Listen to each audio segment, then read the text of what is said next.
Halo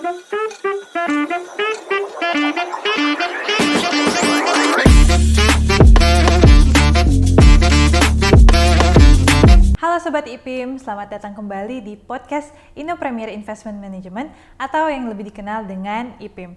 Podcast ini akan membahas berbagai hal menarik mengenai dunia investasi reksadana ETF. Perkenalkan, aku Airin Rasubala selaku host podcast episode kali ini. Tentunya Sobat IPIM, aku nggak sendirian dong. Udah hadir bareng aku di sini Pak Suwito Haretno selaku Direktur PT Indo Premier Investment Management. Halo Pak Suwito, apa kabar Pak? Kabar baik, Erin. Gimana kabar? Baik juga nih Pak. Jadi enaknya ini panggil Pak Suwito atau gimana nih Pak? Pak Wito boleh? Pak Wito aja ya. Iya. Oke. Jadi Sobat IPIM, Pak Wito ini udah berpengalaman lebih dari 20 tahun ya Pak Ya, di dunia pasar kurang modal lebih seperti Indonesia. Kurang lebih seperti itu. Jadi udah berpengalaman ya Pak di dunia pasar modal. Makasih ya Pak udah meluangkan waktu untuk kita sharing-sharing ya hari ini ya Pak. Ya, sama-sama, Erin. Oke, nah mumpung udah ada Pak Wito di sini, aku mau nanya-nanya dikit boleh kan ya Pak? Oh iya, silakan. Nah, dari data yang aku lihat nih Pak, produk-produk IPIM ini selalu konsisten jadi yang paling unggul di dunia, di industri reksadana ETF saham ya Pak. Apa sih resepnya untuk menjadi juara dan sukses di pasar nih Pak? Oke, baik. Kalau boleh kita bicara mengenai resep, ya kan? Berarti kita kalau di investasi itu kita biasa lebih mengenal dengan kata-kata strategi. Strategi, Ya, oke. jadi sebenarnya strategi yang kita pilih selama ini ya, kita pilih adalah strategi pengelolaan secara pasif. Pasif, oke. Gitu, karena ada juga teman-teman MI yang lain, mereka mungkin lebih mengutamakan strategi secara aktif. Oke, jadi pasif itu apa, aktif itu apa nih Pak? Ya boleh, kalau boleh saya jelaskan secara sederhana ya. Iya. Jadi kalau kita strategi pengelolaan pasif, itu kita sebagai pengelola dana atau katakanlah kita sebagai fund manager gitu ya, kita itu akan membuat satu portfolio ya, yang isinya itu berdasarkan pada indeks tertentu atau kita katakanlah indeks acuan. Nah, di situ tentunya pemilihan aset-aset di dalam portfolio itu baik secara bobot maupun secara jenis sektornya, terus kemudian kapan kita akan menggantinya, itu sudah disesuaikan dengan indeks acuan yang kita pakai. Oke. Itu kalau kita bicara mengenai strategi pengelolaan pasif ya. Iya. Seperti itu. Nah, sebaliknya gimana Aktif. kalau aktif kan? Iya. Nah, kalau aktif biasanya itu tidak mengacu pada indeks tertentu. Tapi maksudnya di sini bukan maksudnya kalau kayak gitu berarti bebas-bebas saja dong Pak. Tidak seperti itu sih. Jadi maksudnya gini, kalau untuk aktif berarti si fund manager itu dia punya keleluasaan untuk menentukan asetnya, bobotnya masing-masing berapa di dalam portfolio, terus kemudian sektornya apa aja, terus kemudian kapan si fund manager ini akan melakukan rebalancing, itu bebas. Karena kan tidak ada acuan yang dia pakai kan. Iya. Jadi yang target utamanya tentunya ya gimana cara supaya portfolionya ini bisa memberikan kinerja yang paling maksimal, seperti itu sih. Itu untuk yang Aktif. Ya. Oke. Tapi kembali lagi menjawab tadi pertanyaan tadi ya, kalau untuk IPIM kita lebih pilih strategi pasif. Karena apa? Ya memang terbukti ya sampai saat ini kan ternyata produk yang mengacu pada strategi pengelolaan pasif ternyata memberikan kinerja yang jauh lebih konsisten. Konsisten dalam periode waktu yang panjang. Ya kan? Karena sebenarnya itu terbukti dari produk kita. Jadi saat ini kan kita sudah mempunyai 13 produk reksadana ETF saham ya. Iya. Nah, awalnya kita mempunyai produk ini adalah sejak tahun 2007. Itu adalah produk reksadana ETF saham yang mengacu pada indeks LQ45. Iya. Ya, seperti itu. Oke. Tadi kan udah bilang ada periode waktunya nih Pak. Ya. Nah, berdasarkan data 1 sampai 3 tahun terakhir bahkan 5 tahun terakhir nih Pak. Ya, reksadana ETF saham IPIM itu CP, XYD, XYSR hasil kinerjanya ini paling top nih Pak dibandingkan dengan reksadana yang ada di industri ini nih Pak. Apa sih yang menjadi strategi khusus dari masing-masing produk tersebut nih Pak? Kalau kita bicara mengenai strategi masing-masing dari produk yang tadi menjadi unggulan ya. Ya, sebenarnya kita bisa bicara mengenai temanya sih. Temanya tuh apa seperti itu kan. Jadi saya ambil contoh yang pertama dulu deh mengenai CP. Jadi dari namanya CP itu adalah reksadana ETF saham yang mengacu pada indeks Pevindo iGrid. CP, Ya, jadi apa tuh Pevindo iGrid? Berarti itu adalah satu indeks yang memilih saham-saham yang ada di dalam indeks tersebut adalah emiten yang mempunyai kategori investment grade dari sisi corporate rating ataupun instrumen surat utangnya, seperti itu sih. Jadi dengan adanya dia mempunyai kategori investment grade yang disematkan, ternyata itu juga membuat membuktikan juga bahwa emiten yang seperti itu ternyata juga dihargai dari sisi investor. Investor ya, Pak. Maksudnya investor saham ya dalam hal ini ya. Dengan apa? Tentunya kalau kita lihat dari satu saham yang istilahnya dia dihargai oleh investornya, berarti tercermin dari kenaikan harga yang relatif konsisten. Seperti itu. Jadi dengan demikian kan dikatakan loh, kenapa kok CP bisa jadi produk unggulan ya kan? Ternyata itu tadi metodologinya yang membuat produk ini bisa memberikan return yang bagus buat si investor. Konsisten itu. Ya, Pak? Ya. Oke. Jadi masing-masing kita harus bedah mengenai temanya sih. Harus paham temanya. Ya. Terus kemudian selanjutnya kalau ada lagi yang isi HD, ya kan? Isi HD, high dividend ya? Ya, itu temanya adalah high dividend. Berarti dari sini kita bisa, dari namanya aja kan kurang lebih bisa ketahuan ya. Kurang lebih apa nih gitu kan. Berarti kalau high dividend adalah tentunya saham-saham yang ada di dalam indeks tersebut itu adalah saham-saham yang mempunyai dividen yield yang relatif tinggi. Ya, dibandingkan dengan yang lain. Nah, tentunya itu juga ternyata memberikan satu persepsi dari kalangan investor, berarti saham-saham yang seperti mempunyai dividen yield tinggi itu berarti relatif sahamnya ini adalah bagus, sehingga dihargai oleh investor ya kan, dengan cara melihat dengan kenaikan harga saham yang kembali lagi relatif konsisten.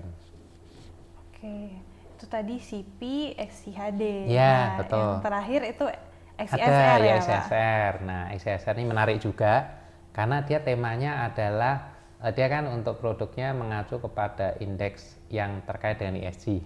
Jadi indeks Riga Hati ya.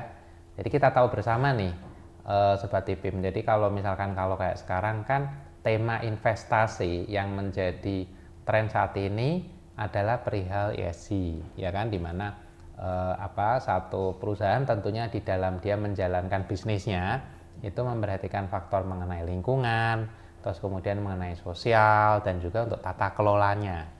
Nah, ternyata untuk saham-saham yang mengacu kepada Riga Hati ini, ya kan, ternyata dia itu juga dihargain kembali lagi oleh investor. Karena berarti kalau dengan demikian kan berarti kalau perusahaan yang dia memperhatikan mengenai iklim, mengenai lingkungan, mengenai sosial, tata kelola, ternyata itu perusahaan-perusahaan yang relatif bagus baik secara fundamental sehingga bisa menghasilkan kinerja saham yang positif tentunya. Seperti itu sih. Oke. Jadi balik lagi strategi khususnya itu balik lagi ke temanya ya, Pak? Ya, betul. Jadi kita sebenarnya sebagai IPIM kan sebagai manajer investasi. Nah, tugas kita apa? Nah, kita harus mencari tema-tema yang menarik, ya kan? Terus kita buat produknya, yaitu produk reksadana ETF, ya kan? Terus kemudian dari situ kita bisa terbitkan dan kita kelola sehingga untuk investor tuh punya pilihan. Jadi investor tinggal pilih nih. Kalau misalkan saya menyukai tema masalah ESG, nah dia bisa pilih produk Riga Hati XCSR. Terus kemudian kalau saya fundamentalis, jadi saya katakan saya tuh value investor, jadi saya lebih suka dong untuk saham-saham yang memberikan dividen yield yang tinggi, maka dia akan pilih XCHD, ya kan. Terus kemudian ada lain lagi, saya tidak mau itu semua, saya percaya gini, kalau misalkan si perusahaan itu mempunyai kemampuan untuk memanage kewajibannya, jadi bisa untuk membayar mengenai utang jangka pendeknya ataupun yang jangka panjang dengan lancar, jadi dia punya cash flow-nya sangat kuat, tentunya itu akan menghasilkan kinerja saham yang bagus juga, makanya si investor tersebut juga pasti akan pilih produk CP. Seperti itu sih. Jadi tugas kita adalah membuat range produk yang sebenarnya seluas-luasnya sih. Ini nggak ada batasan, cuma kita kan harus memilih tema apa yang cocok dan yang beda dengan yang lain, karena kan supaya produk itu bisa dipilih kan harus beda dengan yang lain kan. Untuk jadi produk unggul ya Iya, Pak di betul. pasarannya. Iya, seperti Oke. itu. Nah nih Pak, saya juga sempat dengar penjelasan dari Pak Noviono ya Pak. Iya. Mungkin kalau Sobat IPIM udah nonton podcast episode sebelumnya nih Pak. Dan juga udah sempat research baca-baca sendiri nih Pak. Gimana sejarah perkembangan ETF, terutama yang di luar negeri ya Pak, khususnya di Amerika. ETF ini berkembang mulai dari tahun 1900-an ya Pak. Dan semakin berkembang pesat di tahun 2000-an nih Pak. Nah, berarti sekarang ETF itu udah lebih dari 20 tahun ya Pak berkembangnya. Iya, berarti sejak tahun kurang tahun 90-an kan, 1990-an ya. ya. 1990-an maksudnya Pak. Iya. Nah, gimana sih Pak sebenarnya respon dari para investor baik secara global maupun di Indonesia terhadap perkembangan ETF ini nih Pak? Iya. Jadi sebenarnya gini, kalau kita bicara mengenai perkembangan investor, tentunya kita coba berkaca dari sisi investor dulu ya. Maksudnya gini, investor dihadapkan dengan berbagai macam aset yang sebegitu banyak, ya kan? Di mana si investor itu harus memilih, gitu loh. Dia harus memilih gimana cara dana yang dia investasikan itu bisa berkembang secara optimal. Ya, tentunya memang salah satunya misalkan kalau si investor, oke, saya punya keahlian, saya punya waktu, saya punya banyak resources untuk melakukan analisa dan yang lain-lain. Mungkin investor ya udah saya lebih menarik untuk langsung beli saham secara langsung. Jadi kayak single stock gitu loh. Nah, tapi kan kebanyakan dari investor itu kan nggak seperti itu, ya kan? Jadi investor tentunya, saya kan tidak punya banyak waktu. Saya ekspertisnya bukan di dunia investasi, tapi saya perlu investasi. Tentunya saya akan lebih pilih untuk aset yang tidak terlalu volatile, tetapi bisa memberikan tren jangka panjang itu yang paling optimal. Nah, itu kan berarti si investor tersebut harus beli portfolio kan. Nah, portfolio itulah yang sebenarnya menjadi tren di mana si nasabah itu dia akan menginvestasikan dananya ke sekeranjang portfolio yang isinya saham-saham. Jadi lebih dari satu, nggak hanya single stock kan. Nah, kemudian pertanyaan lanjutannya adalah, oke, setelah ada produk seperti itu, nah sekarang gimana nih cara si investor itu beli, gimana investor itu jual kan?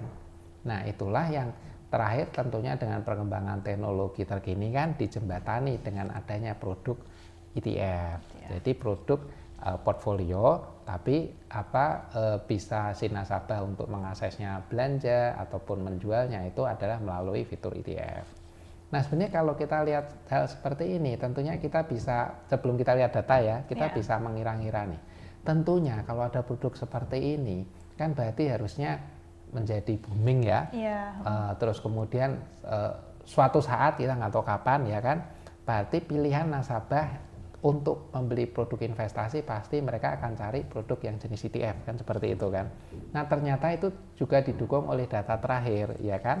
Kalau kita lihat di tahun 2023, kita lihat bahwa memang ada kenaikan total pangsa pasar dari satu produk, ya kan, yang dari sisi tadi pengelolaan pasif, yang kita juga menganut strategi pengelolaan pasif, dan juga tentunya dari sisi ETF, itu kurang lebih sudah kalau secara global itu sudah bisa kurang lebih 49%-an pangsa pasar reksadana global itu dikuasai oleh reksadana jenis yang itu tadi indexing pasif. Udah hampir 50% ya, udah mau take over, nggak tahu ya ke depannya gimana. Iya, tentunya ke depannya dia akan makin membesar ya porsinya ya. Porsinya ya. Iya.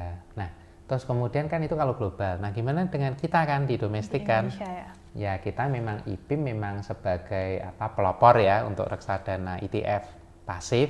Kita starting tadi udah dikatakan tadi sebenarnya sejak 2007. Tapi sebenarnya perkembangan yang cukup signifikan tuh dimulai sejak 2011. 2011 itu produk apa itu Pak yang paling pertama di 2011? Setelah kita LQ45 di 2011 kita ada yang ADX30. ADX30. Ya, terus kemudian berturutan ada yang produk ESG, terus yang tematik itu tadi ada yang SIHD, High Dividend, ada Pevindo iGrid, terus kemudian yang Kita juga ada yang indeks global dengan MSCI Large Cap ataupun yang dengan FTSE ESG.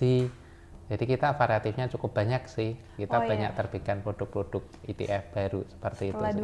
2011 itu yang hampir setiap tahun IPIM ngeluarin produk baru ya itu. Ya, seperti itu. Karena kita memang targetnya ya memperbanyak range produk dari ETF ini supaya balik lagi itu jadi banyak pilihan buat investor kan. Mereka tinggal pilih mana yang paling cocok.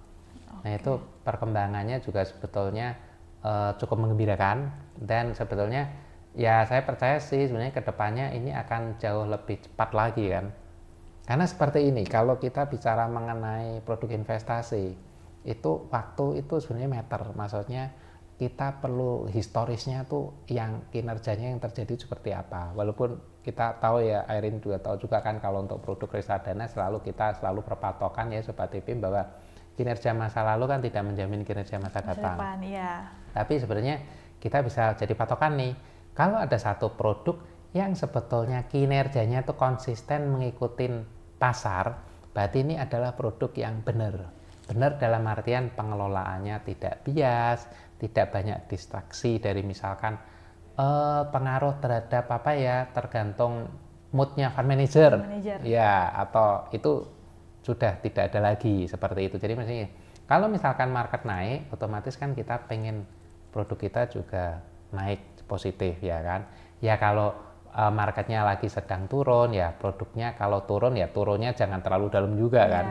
Nah yang jadi problem kalau misalkan marketnya lagi positif produknya kok malah turun, itu kan jadi problem.